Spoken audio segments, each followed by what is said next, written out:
The People's President Advocate Nelsonchamisa narrowly avoided a potential contempt of court charge on Monday after complying with a summons to appear before the ZANU-PF-aligned Harare City Commission of Inquiry. Zinabera mashoko atuna kuti aiwa advocate aiwa the People's President vanongoramba vari vindicated, aiwa anoramba achingobuda aiwa achionekwa asina chakaipa kana mhosva inomutevera.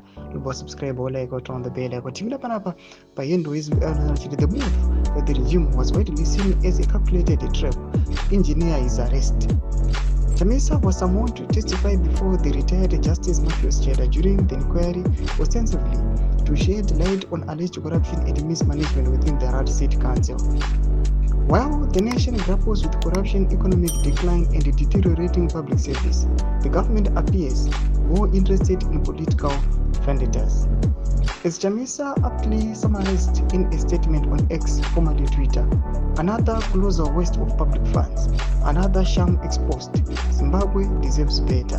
Tomashuko anozouya achipindura naAdvocate Nelsonchamisa vari kuona kuti aiwa sezvamunoziva kuti aiwa he was being asked kuti why is it aiwa malegislators eCitizen Coalition for Change vachizama kuda kumukandira mhosva kwaari kuti aiwa tinokuti the Harare City Council iri kuonekwa ichiita mismanagement yakanyanyisa ema-resources vazama kudakisa the blame kwaari.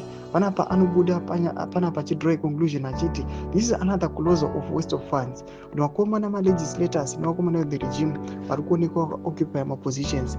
Panapa mari dzinongoonekwa vachina kuma-workshop zviita izi pane zvavari kuita or some businesses, but pari kuonekwa kuti aiwa i-waste of ma-public funds. Pane nhau aiwa dzi-corruption dzatova exposed zvatiri kuona kuti these guys they are now nowhere but just to tarnish zita our the main opposition leader. Tudze mafungiro enyu muri kudii pamusoro pechitiko ichi. Kuna comment section medu, subscribe or like, turn on the bell icon.